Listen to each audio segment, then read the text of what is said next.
Hello, everybody. Welcome to another episode of the Perspective Talk Show.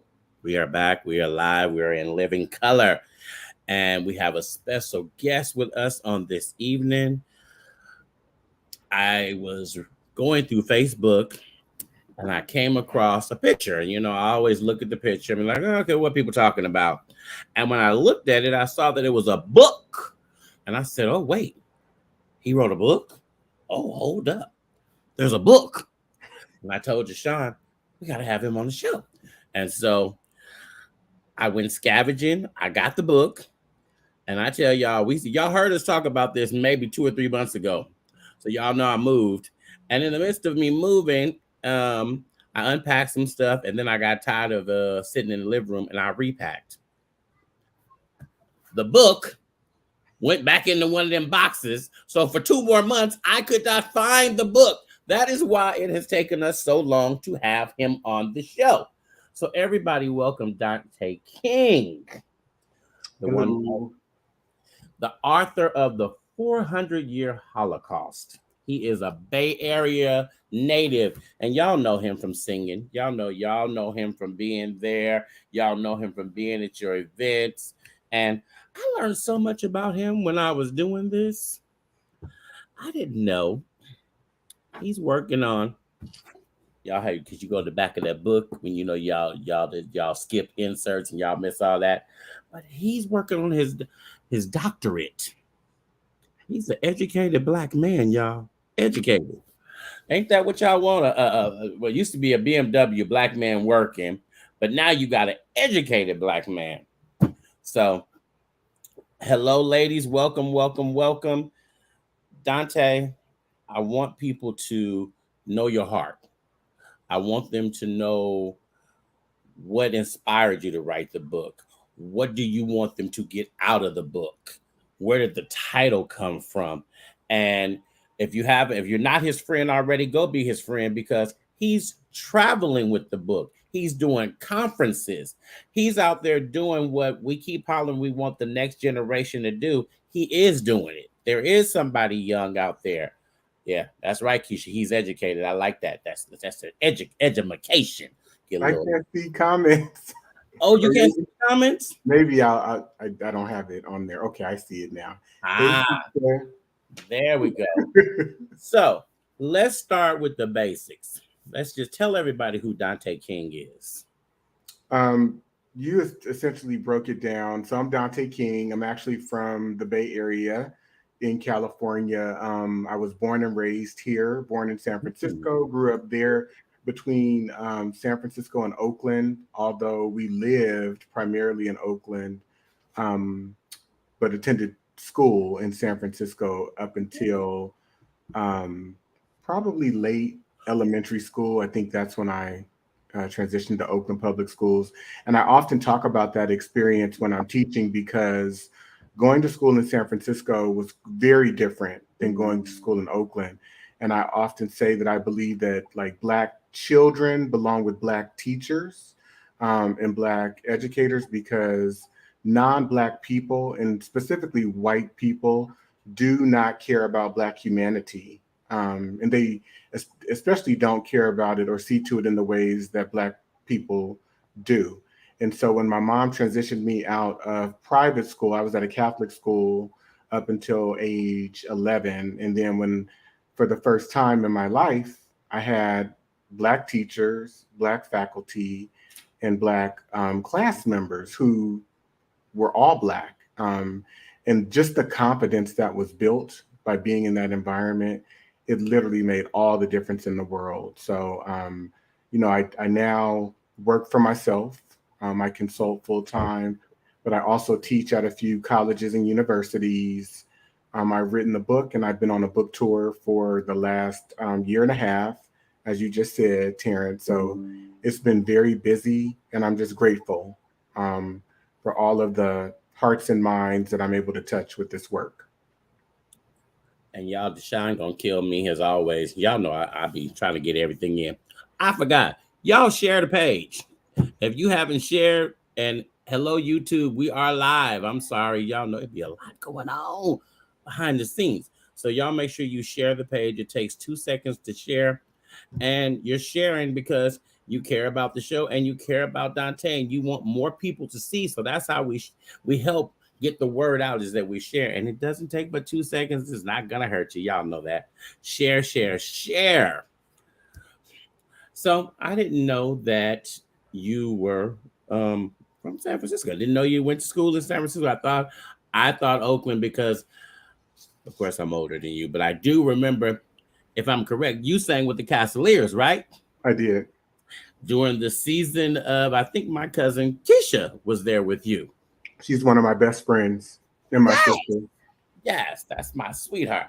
I was like, I remember because the Cavaliers were, the Cavaliers was the it choir to be a part of if you were there. But in my day, it was the Oakland High School choir. It was all about Oakland High. So just want to make y'all know, Oakland High had the singers, yeah.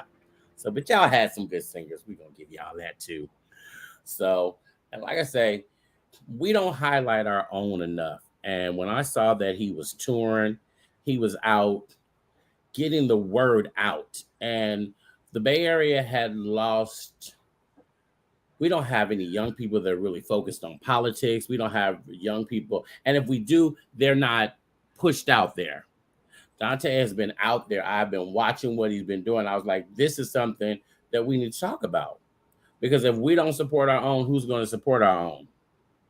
And amazing. And I didn't say send me the book. I went and bought the book, because being a real supporter is buying the book, people. So you can go to DanteKing.com and you can purchase the book.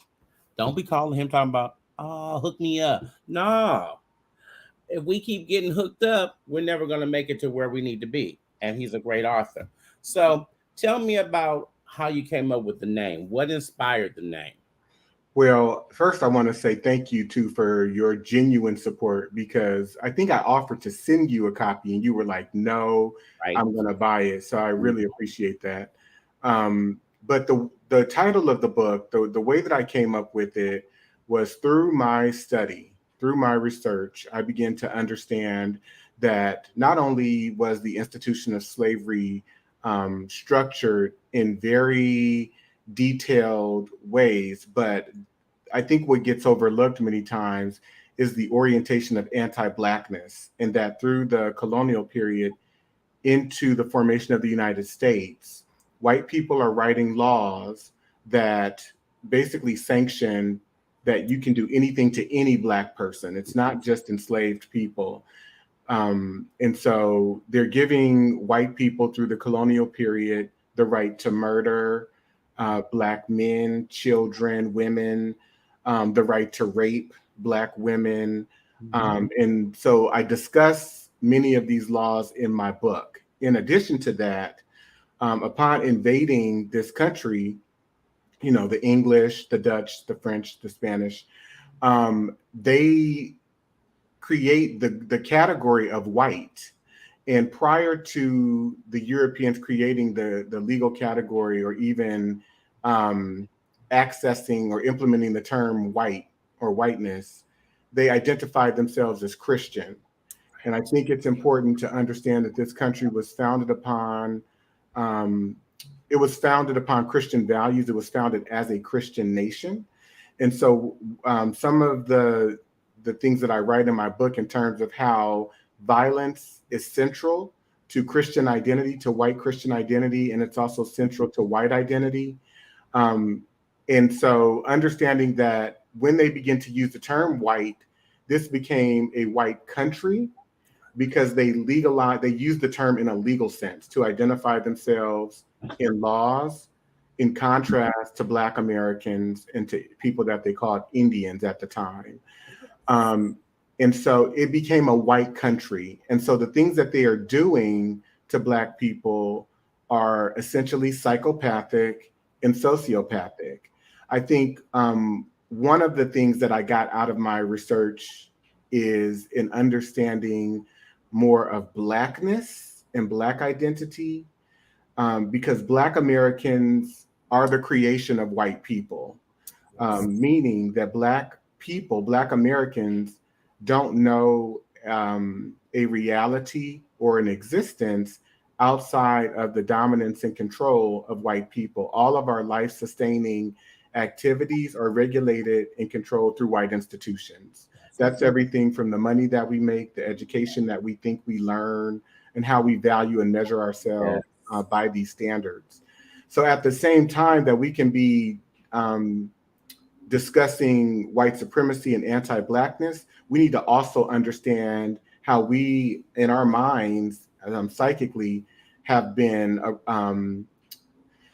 have been trained and programmed to emulate white people in the ways that we think, in the ways that we speak, in all of our ways, the ways that we present. And so we many times are suffering with the same sickness and the same variable of anti-blackness as white people too. And I can break that down if you give me the chance.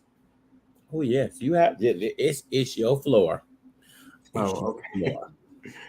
Well, the reason that I say that is because take, for instance, economics, right? This is a white capitalistic system. It's a white economic system that starts with trafficking in humans.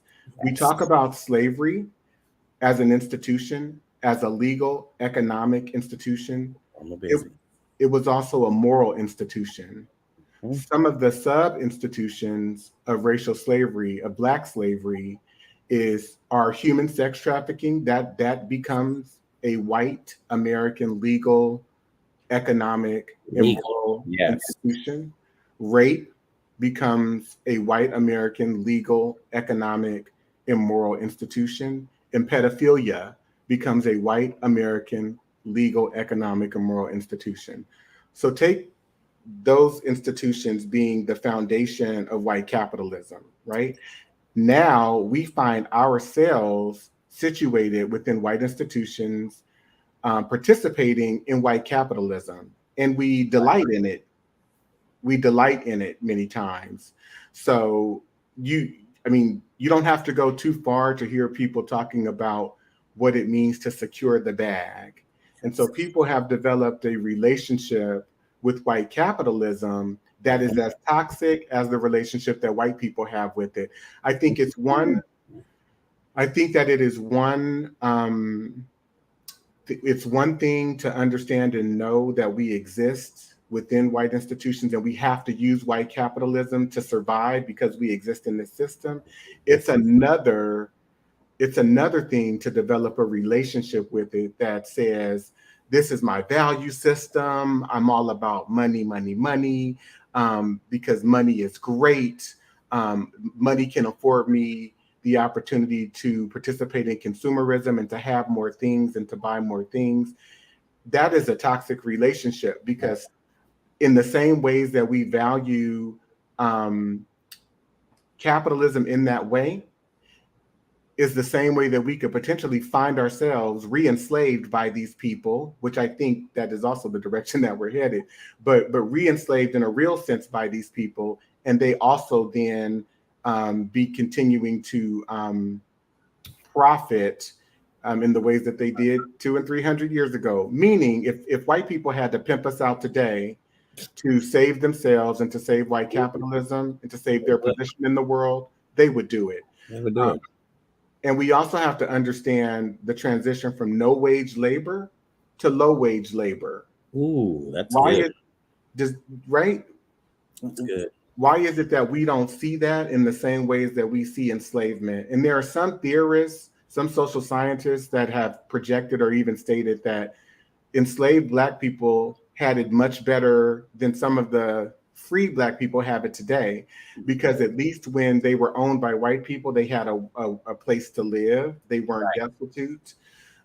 You can see black people right now who don't make a livable wage or who are unemployed and don't make a wage at all, and they are homeless, destitute. Their needs are not met. There's a lot of black suffering and pain, in white people and also people of color, including black people who have benefited from the white educational construct and the white economic system and the white political system.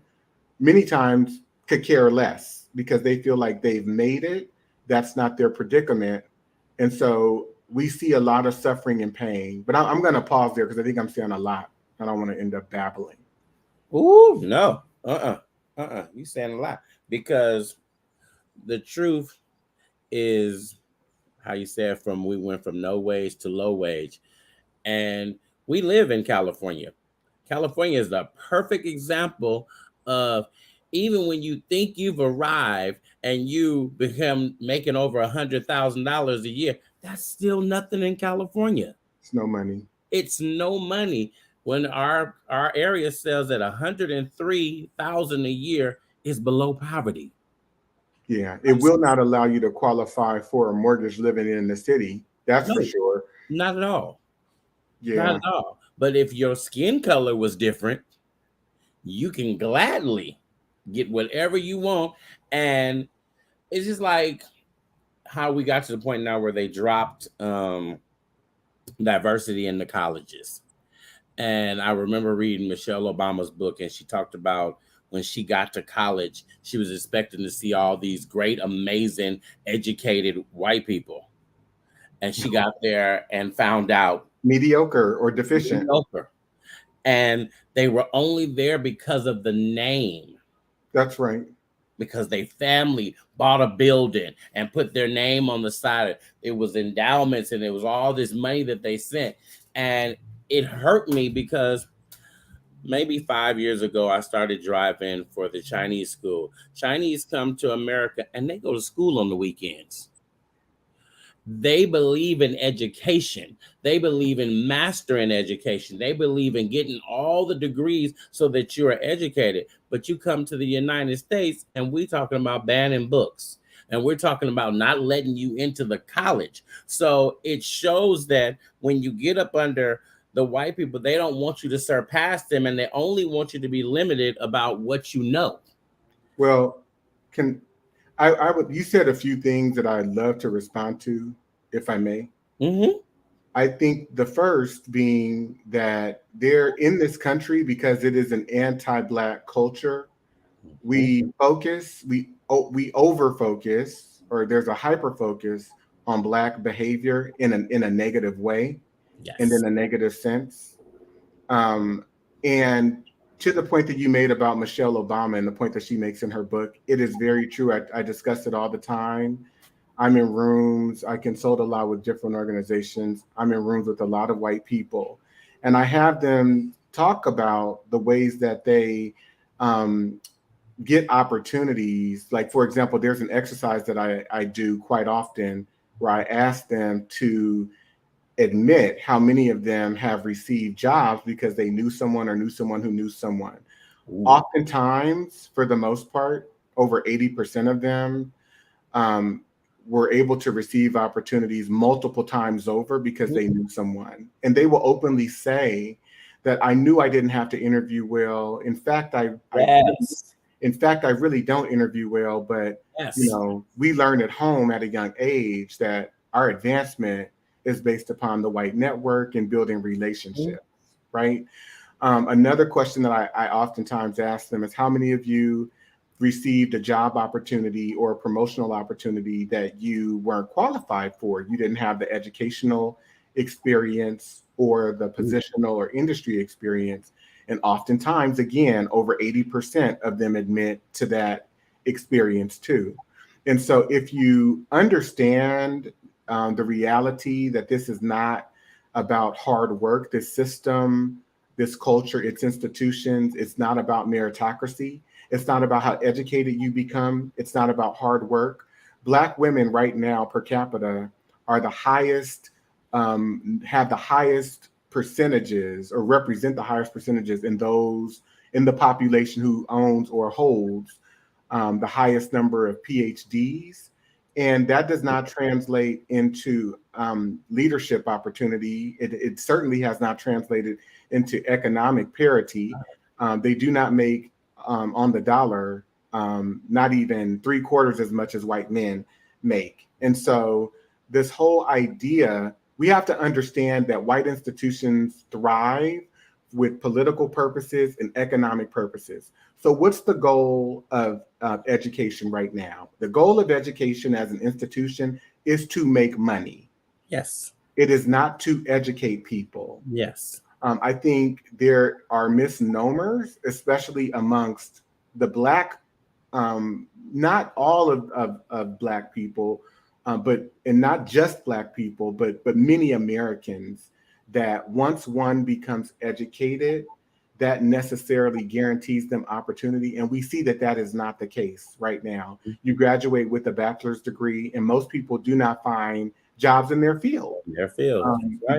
because they're taken up. And what I understood, especially when I went to go back for my master's, is that yes, it does position you better because this culture is about competition. And so all of these degrees are about white validation, how white institutions see you, how people positioned in white institutions see you, so that you can prove that you have something that is better or different than the next person that you might be competing with.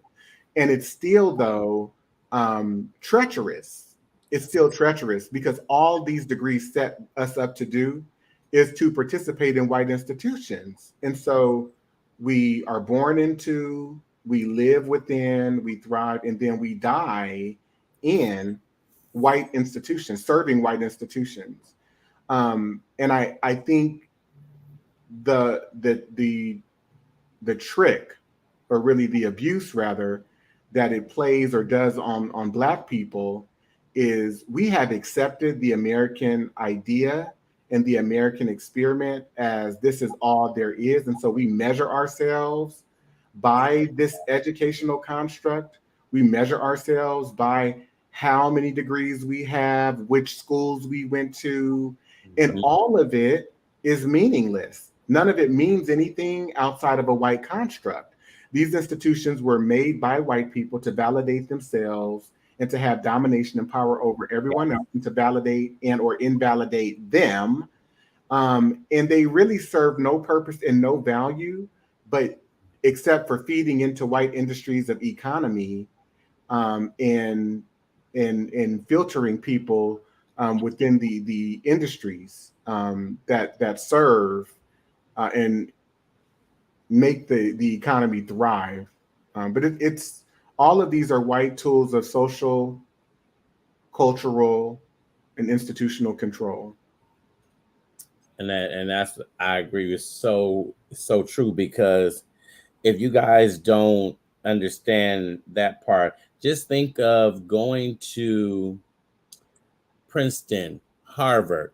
You go to those schools and you're basically like set up. But if you go to a black school, they're looking at you sideways about a degree when you were taught the same stuff. And sometimes you got better educated at the black school, but because it wasn't a Princeton or it was a Harvard, it's like your master's and your bachelor's didn't mean anything because the school didn't have enough recognition.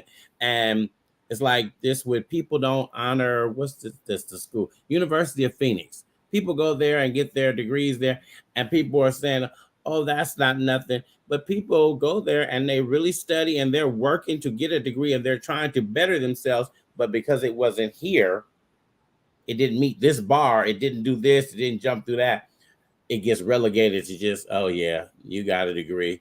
But I want to make another point on that. No, with in terms of what you just said, these schools do not educate us. I think it's important to distinguish between education and training.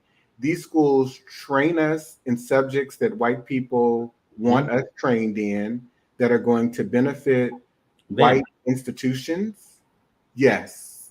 So that Mhm. when we Them. go on to get a teaching job, like we teach within the white construct, we know what they want us to do. When we Yes. go to get a job as a human resources person, well, there's training for that. We know what that degree taught us and what we were trained to do, but it's not education. And I had to learn that even graduating from graduate school.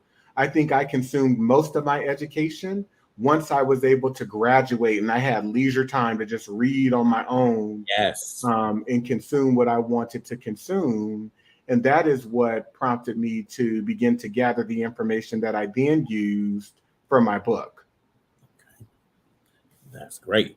And there was a woman that said, I want to say her name is Phyllis Yvonne Stickney. She's an actress, and she was on the show. And there's a clip that you guys have seen. It's been circulating again, and I can't quote her exactly, but she said the Holocaust was what was on film. That's why it was so atrocious, because it was on film. But slavery was way worse because it never made it to film. And it's a continuing story. She said something like that. And it just blew me away. So with your title, The 400-Year Holocaust, I was like, it's making you think that, okay, the Holocaust, we're going there. But people don't understand that slavery was so much worse. It was so Well, much worse. if I can expand that just a little bit, because it encompasses slavery, but it goes so far beyond slavery, and I think um, that a lot of people don't really understand that. It's um, you literally had institutions such as a Harvard or a Yale or University of Pennsylvania producing scholars, white doctors that they called scholars or scientists, who were developing theories to prove Black inferiority. Yes. And so you have people saying that are receiving funding from these institutions to develop theories that say Black people have smaller brains. Black Yes. people are less equipped or have less capacity to develop morally, to develop intellectually. And so we're not just talking stereotypes, Right. we're talking about made up sciences that white people produced, such as the sciences of phrenology, physiognomy, polygenism, the eugenics.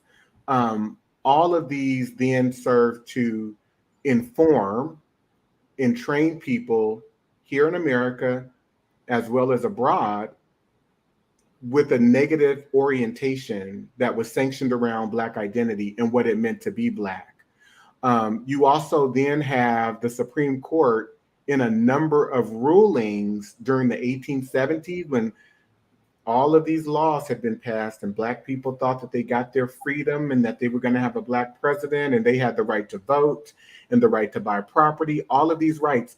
The Supreme Court came between 1870 and 1930 and took all of those rights away, just ruling after ruling after ruling. And so what you have happening after slavery, which is what W.E.B. Du Bois talks about in his book, Black Reconstruction in America, is a resituating of the entire Black population as a permanent underclass group here in America. This goes way beyond slavery because it's not just slavery. We're talking about moves that state governments made and that the federal government made to relegate Black people into permanent underclassship.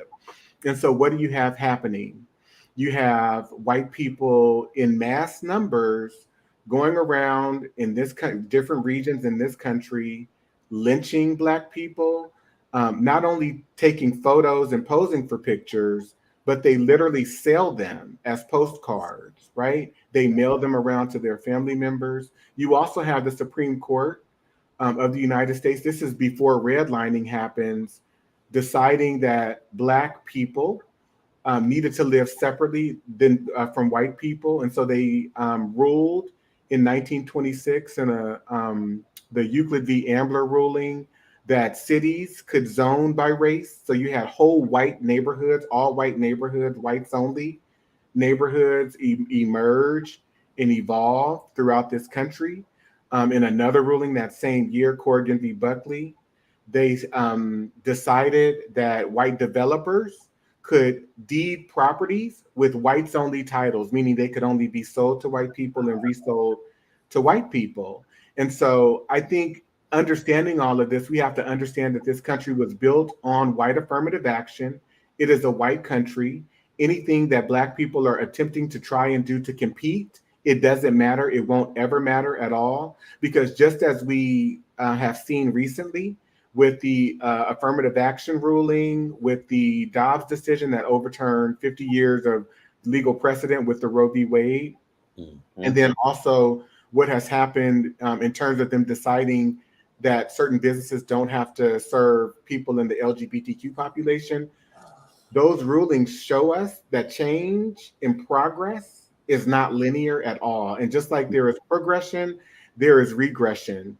And I have come to understand and know that the white leaders of this country, both past and present, have trained and are fine with people behaving and treating Black people in a manner that aligns with how psychopaths treat people. And so, white people, and Dr. Bobby Rice said this in his writings. I quote him in my book. He says, in their relationship with the Black race, white people are psychopaths. And I believe that the psychopathic and sociopathic orientations are cultural phenomena, cultural permissions that white people have given everyone in this society, including Black people. And I think we are in trouble. We are. We are. We are. Oh my God. That's crazy that we're thinking we're getting ahead and we're really not getting ahead. We're No, thinking we're changing things and things are really not changing. It's being covered up. Terrence, can I interject something? Mm-hmm. You just said we think that we're getting ahead and we're not getting ahead, right? And this was something that I had to contemplate. And I was like, why? I was figuring it out through my writing, right? This is some years ago. And it finally dawned on me. Of course, we would think we're getting ahead because our our threshold or our starting place for progress are inhumane circumstances. Right. So if you come from a place, if you start at a place of desperation, of Ooh. desperate circumstances, then any incremental changes that's anything better than that will appear like progress. It's like being in an abusive relationship and being beat by your abuser every day of your life, and then they decide to skip a few days, and you say, "Wow, this was wonderful. I only got beat 5 times this week Right. instead of 7." Woo. That's deep. That's deep. That is deep. It's so true. I don't even know. Sometimes I wonder when I'm watching the news and I'm watching the things that are happening, are we ever going to get to a level playing field? I don't think that it's going to happen in my lifetime What do you mean by that? where they start to see us as equals and start No, to that I don't see it ever happening in my lifetime. they don't even see themselves as equal. And so, what does it mean to be equal to human beings who believe that there are two different ways that I'm thinking about that variable or that consideration. One is that I don't want to be equal with white people in any way. I don't Mhm. want to share their mentality. I don't want to share their absence of empathy, their absence of compassion, their absence of humanity, and their absence of morality. I don't want to share any of that at all whatsoever. When we talk about equal in terms of resources, in terms of access to opportunity, that is not happening. That will never happen. And that's why it's important to understand that for as much as Black and Brown people might be striving for equity and inclusion, these people are coming from the other side of that coin. Yeah. And if I'm a white person, why would I want to be equal to people that I deem less than me? Man. Yeah. I'm not striving to have inclusion with you. So therefore, if I'm white, all of my attention, all of my energy, all of my resources go into organizing to develop strategies that are against you and for my benefit. And so we've been on this. journey together where we're expecting some type of, I don't know, moral guilt or some type of validation or recognition from a Right. people It's who not have gonna come. disdain and hatred. Right. Disdain and hatred, and it's not gonna come. And you just wonder what do we tell, what do we, how do we inspire the next generation? What do we tell them? What are we pushing them to do? I think that's a very layered question. That's a broad question. I think it differs from person to person. I am here to share a message with Black people that we have to continue to strive to always do our best to do whatever it is we can, but don't hold ourselves or each other to standards that are unrealistic, because our survival, our success in this country is not controlled by Black people. We don't control any of our life sustaining activities. We don't control our own political institution. We don't have our own government. We don't have our own economic system. We don't have our own educational system. So, therefore, we go through these people and their institutions for everything. And so, if you find yourself being in a place in your life where you haven't achieved or accomplished the things that you thought that you should have achieved and accomplished, know that it's not you. Know that it's not you. And know that um, we also have to make room for people who also wear out and experience racial battle fatigue. There's a book on that called Black Fatigue, where they talk about the exhaustion of white racism, the exhaustion of anti-Blackness that can set in mentally, psychically, emotionally. And I don't think that we make enough room for the ways that we wear out as Black people, the ways in which we have a righteous anger and a righteous rage sometimes because of how we're situated. We're situated in the lowest capacity, oftentimes, most times. There's always these projections made about our behavior, why we're not doing good enough, why we don't measure up. And it's all based on white standards and white measures of success. And it's always in comparison to white people. And I think if we continue to do that, we will continue to cause devastation to our community. I think we have to recenter the conversation on the deficiency of white people, on white mediocrity, the fact that they can be deficient, the fact that they don't have to try, the fact that they could be mediocre, and that an abundance of opportunity and reward will still flow their way.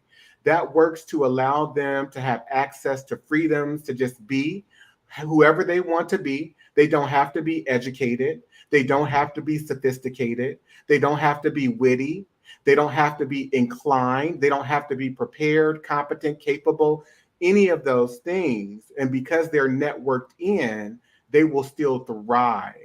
I know myself, a lot of times, I put a lot of pressure on myself trying to be the best. And I'd be, in work situations, and many of my white colleagues would come to me and they always were complimenting me. You are so great. How do you get it all done? You just know how to do so much. Oh my God, I wish I was as talented as you. And it's because they don't have to try. But if you come from a background where you're being held to the highest possible standard always, and your life has been full of being pushed to not only try, but to be the best at everything that you set out to do, there's no comparison, right? And one example that I use um, is, I use a few, but Donald Trump, for example, take for instance Donald Trump, and not anything that he says in terms of the propaganda or his political views, but if you were to study Donald Trump just as by the standards of white America, as someone who is if you were to evaluate this person by the standards of white America, he does not possess any of the skills or capabilities that white people say that we need to have in Right. order to pursue employment, in order to be successful in our careers and in our lives. Everything is inflated and ambiguous, such as you ask him a question, he'll either answer with a lot, or there were a lot of people there, or bigly, right? He is most times incapable of staying on track. He doesn't put together coherent paragraphs Right. or sentences, and he doesn't make a lot of sense most times. He is someone who I suspect, I don't know this, but probably because of his means and his background, paid someone to get a degree for him. He probably paid people to do his assignments. They rewarded him with degrees so that he could have the credential. But he was also handed a boatload of money by his father Yes. and told to make a lot of money in real estate, right? If you're white, you have access to that white world. That's Yes. a world that Black people don't have access to. And so, because we don't have access to an economic base that is that large to compete with those people, we will not compare. We don't compare. And the Black people that are out here like doing it big and that have been successful by white measures of success, particularly capitalism, it took some white person at some point to put them on. And if the door was opened by a Black person, then somewhere in that Black person's life, you can be assured that some white person opened the door for the person that opened the door for the person that opened the door for that Mhm. Black person to Yeah. get through. It's Yeah. just how the game goes. It's Oprah. Right. Very, very, very, very much Oprah. But then Oprah opened the door for Tyler, but somebody opened the door for her. So it's exactly White what you men, said. white men.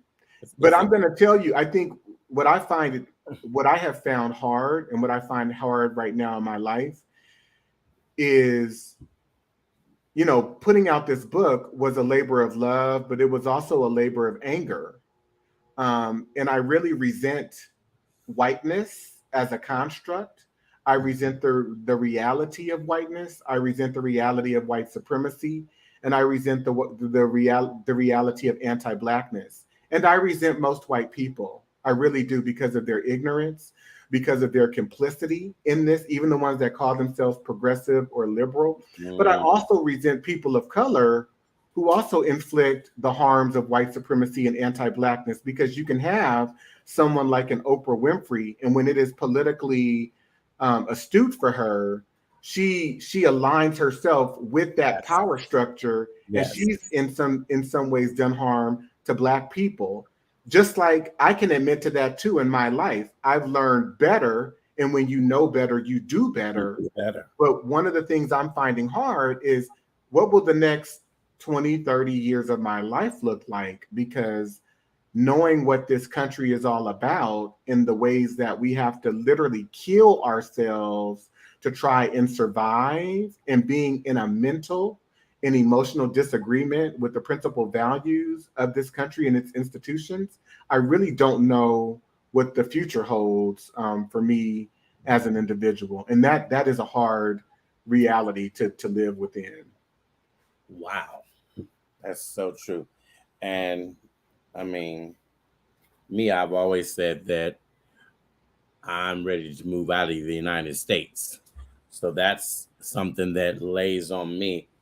I want to live somewhere where it's just different, where we're just not always in some type of struggle. And people talking about, well, we moved Right. from the West Coast to the South. I said, yeah, but you moved to the South and it's a red state. And you get there and they limit everything you do. Yeah, you got cheap rent, but you're in hell. You are in hell. You're in flood zones where they don't care about you. And the flood comes in, houses are wiped out, power is out, but they're telling you they're running you. Your governor is saying, I'm running this and I'm doing this, but you're without power. Your senators get on planes and go to the sun while you're sitting there in the midst of hell. But this is the person that's supposed to be there for you, that's supposed to be in the trenches with you. And that's why you say they're not in the trenches because they don't care about themselves. All they care about is, I'm going to get this. What you get is not up to me. And we just don't, because we don't know our history. We don't study our history. They ban our history because if we were really to get our history and understand where we came from, half the inventions we created, we are a force to be reckoned with. But we can't even pull together. And what's so sad is a lot of times too is that, like, and I use Oprah. For me, you were able to get in there and you kick down that door. But every time now, it's very rare where you come back and pull somebody up. If you pull somebody up, you pulled up Dr. Phil and you pulled him up. He didn't need you to pull him up. He was going to have a way. He was going to have a way. And where are all these other, there's so many more great people out there. And we get into the industries, and like the industries I'm in the school busing industry. Everybody knows that. But it's so frustrating to me is I work in the industry, and it's so true. They hire people to be managers who have never driven a bus, don't know anything about transportation, but the color of your skin has you managing people, and you have no compassion. You don't understand when people are out there, when the kids is throwing shoes at the bus driver, when they having fights on there. All you concerned about is how to please the customer. But the customer, if you don't have the drivers and you don't give compassion to the drivers, you don't have a customer. And we continue to do that, put uneducated people in positions because of who you know. It And puts it you in that position. more than uneducated, they don't have to have the type of training that we have in order in terms of being courteous or respectful. That's not the objective. Whiteness is transactional. And so white Yes. people are trained to follow systems, they're trained to follow models, they're trained to follow this approach. It's not about really helping people unless it's themselves. Unless it's themselves. Um, someone wrote in here, what about what happened to Monique? I think that's a prime example of Yes. not only misogynoir, which is a combination of anti-blackness and sexism, but also the fact that she's a confident black woman, that she's outspoken, Mm-hmm. and also that she's large, she's of a certain age. Mm-hmm. And when you look at how she was discriminated against, but then also how you have a black radio show, The Breakfast Club, which I enjoy some of their shows, right? But this particular one I didn't enjoy. They made her donkey of the day. Right. Charlemagne the God, he Right. made her donkey of the day, right? Now, why did he make her donkey of the day? Because in his mind, she was complaining. In his mind, In she his didn't mind. Yep.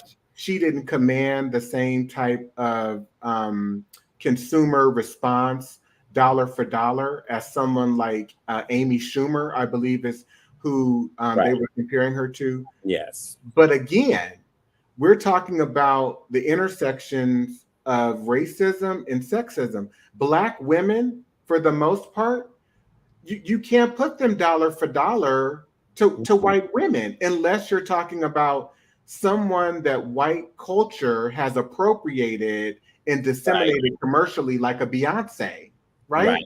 But someone like a Monique that doesn't fit the white Mold. construct Right. of attractiveness, of Slim and petite yeah, like but also there she is not someone and that white outspoken. institutions have invested in the ways in which they've invested in an Amy Schumer. So there's not going to be the dollar for dollar Nope. because let's be clear, unless we are a source and a form of entertainment that white people deem like, wow, we could really make money off this person, they don't circulate it widely. Right. But That's right. again, does that mean that she should not have gotten her opportunity through Netflix? She absolutely should have. I think for me, and there were layers to it. I had a very hard time with a black man getting in the way of this black woman and doing it commercially. Yes. And I really do, I think that we owe each other as black people to not only just support each other Yes. Yes. relentlessly, Relentlessly. but to really be silent and not um Down somebody. object, yeah, not object to or put down someone when they're trying to seek justice or seek an opportunity and are doing the best that they can. And he doubled down on it. I Yeah, he didn't. did. Yeah. I never was a fan of the show. I've seen clips, but where I see him is being Wendy Williams' sidekick. That's the way that I remember him, is being the sidekick for Wendy Williams and being in New York when Wendy Williams was in the heyday of her radio show. I was like, this is the worst show of life. But everywhere you went in New York, they was playing her. Every store you walked into. So all I heard was Wendy Williams.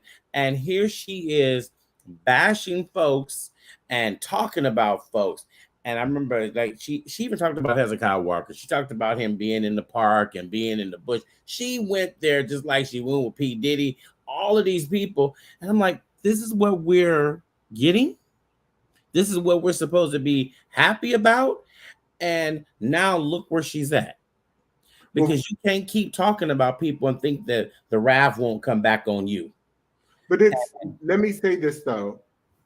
It's bigger than black people Mm-hmm. because these are all institutions and industries that white people have popularized. Mm-hmm. Behind Wendy Williams was that I forget the entertainment company, but you know, the, she was a product. Charlemagne the God and the Breakfast Club are products. These are sources of income for a Yes. lot of companies, a lot of um, white producers, Right. executive producers, writers on these shows. So we are the talent, and I'm going to say this, and I know it may not be popular to some people, but as Black people, we have to understand and realize how we have been and are still used to prop Mm-hmm. up and to execute against the white agenda. And so much of that means demeaning and reinforcing the anti Black construct and reinforcing anti Blackness when it comes to each other. Because that has been economized in this society. You can hear it through comedy, you can hear it through music, you can hear it through rap music. And I think that anyone, whether white, whether black, whether Asian, whether Hispanic, that is using any of these mediums to say negative things about black people and to spread it, it is a form, I believe it is a form of minstrelsy. Yes. Yes. Yes. And I Shelby. also, can I just say one other thing too? Mm-hmm. The same with Jada Pinkett Smith. The way that I saw so many people around the world and even in the black community respond negatively to that woman because when Chris Rock made the joke about her, she made a face and they projected onto her um, all of this misogyny that she should not have been bothered. She should not have been upset. That wasn't the first go round in terms of him talking about them, right? And so if I'm her, I'd be feeling the same ways. Why is it that black people, that black women and black men are criticized when we emote, when we have or take issue with something, when we Okay. have problems? Oh, she made her husband overreact. That wasn't an overreaction as far as I'm concerned. Would I have wanted my husband to stand up and protect me? Absolutely. I've got children by this man. He's sitting here besides me. We're a family. The masses may not understand it, but I know it's going to be an issue if I have a problem and my partner, my husband, doesn't come to my defense. So I'll just stop there. And so I agree with what you're saying. I wholeheartedly agree on that. My only issue with the thing was that it was in public. If he would have knocked the hell out of him backstage, I would have been all right with it. But it was just public, and millions got to see this. And then there were no repercussions really for him because he was Will Smith. He's right back in at the top. The movie stopped for a certain amount of time, and now he's getting back to the roles again. His social media, it really never stopped. he stopped it and went away for a certain amount of time, but he's back on top. And so it was all right for you to hit this man on national TV because it was good for TV. It was good for TV for the people, the networks who made all of the money off of that because we kept recirculating. I don't know the history with the whole Chris Rock thing.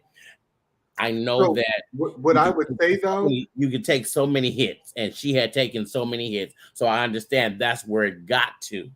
But I don't follow comedy like that, so I didn't know that, he had been doing that and going on with that. I didn't think 2 seconds about what Will Smith and Chris Rock, that exchange, because for me, as far as I was concerned, you know, he handled it the way that he saw fit to handle it. But am I going to judge it and judge his behavior and insert my own thoughts and opinions about it? No, no, not when Alec Baldwin shot someone on the movie set of a movie, and that went under down. It went downplayed. He shot and killed a woman because he was pointing one of the guns that happened to be a real gun on a movie set, and it went off. She died on the set, or maybe a little bit later on. You did not see that publicized in the news. So, but what you saw were these two black men being centered out of everything to talk about, out of everything to discuss. Oh, we lost your sound. We lost your sound. We lost your sound. You muted. You're muted. Okay. I There think you go.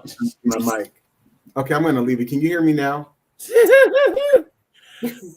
What I was saying is what we have. I'm concerned with evaluating and analyzing white behavior in the way that we do black behavior. I think that there's too much centering of anti-blackness or black behavior in a negative light. In white behavior goes undiscussed. Yes. Or it is not centered. For example, I was watching the documentary Shiny Happy People. It's about the Duggar family, this white family. They had like 19 children. Yes. They had some TV shows or something. In that documentary, the oldest boy, Josh Duggar, who's now been convicted on child pornography charges. I think I thought one of them went to jail. Okay. 12 years. Yeah. He was touching his little sisters. He was touching their breasts, sneaking into their rooms, fondling them, molesting them. When they initially went to the sheriff told them, I'm just going to give you a little warning. You shouldn't do this again. So what I'm suggesting here is we need to understand how white violence and unacceptable, inappropriate behavior goes undiscussed. And there is an obsession with centering black behavior and critiquing and judging it. And I one of the things I say is I'm invested in not holding black people to any standards, because I realize that white people don't hold themselves to any standards, and they don't hold each other to standards. They get away with the most abusive, violent, heinous, treacherous, dangerous behavior. And meanwhile, the masses of people in this country are left discussing black behavior and what black people are doing. And I think we just need a rest. Shelby, I saw your stuff and I agree with what you said. I was trying to get it in there. It seemed like when the conversation is good, the time goes by. Y'all, it is 7:59. And Deshaun sent me a 10-minute mark. I saw the 10-minute mark and I was like, oh, but we're good right here. So, y'all, it's on the bottom of the page right now. We are definitely going to have Dante back because we have to do a part 2. So he definitely has to come back because we have to continue this conversation. And it's so much more there. We just tipped the surface. And if you want his book, No, not if you want his book. Go get his book. You see that Please. the 400-year Holocaust. It's being scrolled across the bottom of the page right now. Purchase the book at DanteKing.com. Please do this ASAP and support him. We will have him back again, and because it's so much, and I'm so proud of him. I am beyond proud. I'm amazed at how God moves, because it's only God that puts us where we need to be. Our talents will make room, and that's because of God. He gave us the talents. So y'all please purchase the book. Dante, thank you so much. Thank you, Thank you Terrence. I so love much. you, and I love you too, Deshaun. And I love what you all are doing.